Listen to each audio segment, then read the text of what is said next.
My wife and I are 30-year-old doctors at the end of our training. Congrats on that, by the way. That's a long time.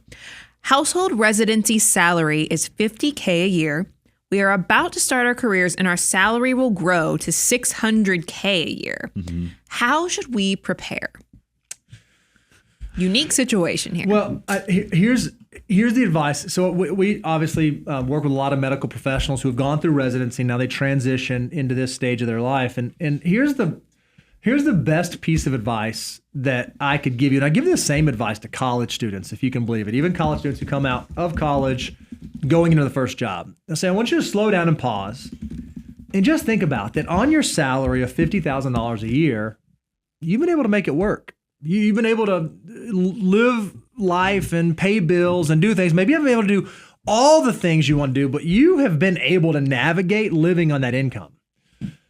Don't automatically assume that when my income goes from $50,000 to $600,000, my lifestyle has to move just as rapidly. Man, if you could figure out, what if we made $600,000 for a few years and we still lived like we made $50,000. I tell my college graduates this too. Hey, if you get your very first job and you start making $50,000, $60,000, $70,000 a year right out of school, and you can live the first few years like you were living as a college student, like the guy who was stretching $20 for a whole week, and you can master that, you'll be amazed at how much money that you're able to stack up and how powerful that money can be for in the long term. So the best piece of advice I would give you guys is to stop and slow down. And I would have, because it says it's a couple, right? They're both, okay.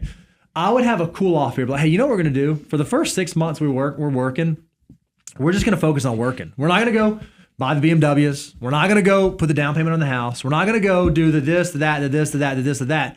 We're just going to kind of let a few paychecks hit, ease into this, and talk about, okay, what are our goals with money? What do we really, do we care about having the $5 million house in the hills? Or is the reasonable house in our area that we want to buy and start a family and set roots?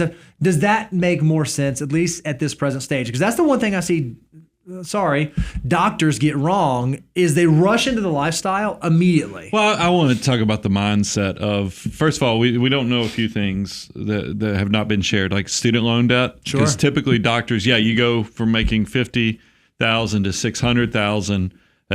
But what you're not sharing with us is how much six figures of student loan debt do you have? Because that's built in. What's the interest rate on that? There's a reason we have the financial order of operations. Is you've got to triage your financial life to figure out, oh my gosh, a lot of these student loans I had to take six figures because I'm a doctor. I've been in school forever.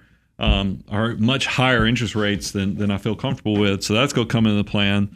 The other thing is I want you to have the mindset, because I think a lot of times I see doctors. And look, you're going to get targeted because you have a great income, but you have a good income, but you're not wealthy. There's a difference. You can. They call that Henry, right? High income, not rich yet. Yeah, because you might have big student loans. You have a lot of potential with that high income, but you ought to have the mindset. You might very well be behind. And a lot of people go back, wait a minute, didn't you hear they have $600,000? Yeah, well, what if they have $300,000 of student loan debt?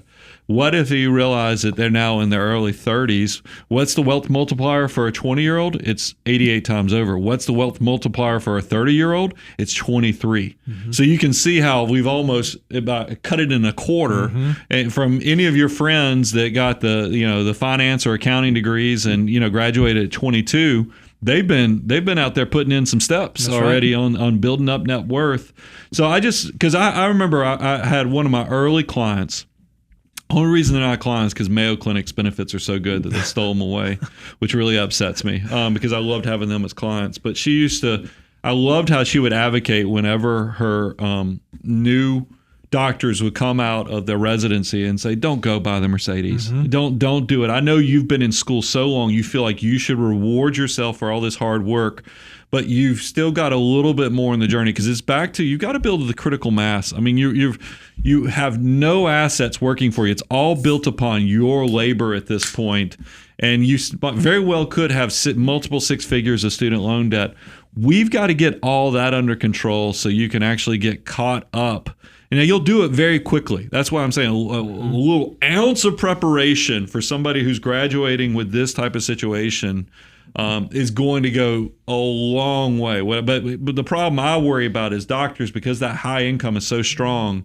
You can go to a bank. They'll give you a mortgage on probably a multi-million-dollar house. They'll let you finance that Mercedes for 84 months. And before you know it, you're going to be the typical trap of what have I done to myself, and I'm going to have to work forever. Because by the way, we have doctors on staff here. And because let me tell you, medical profession has a lot of burnout and it's hard and there's other things. I think now, fortunately, our doctor is because he was independently wealthy. He had a military life. He retired and he came in, but he just wanted to help in this way. But it is something, I see it all the time with doctors where they can get burned out. And you want to have a plan to where your money can start working harder and for you than you can with your back, your brains, and your hands.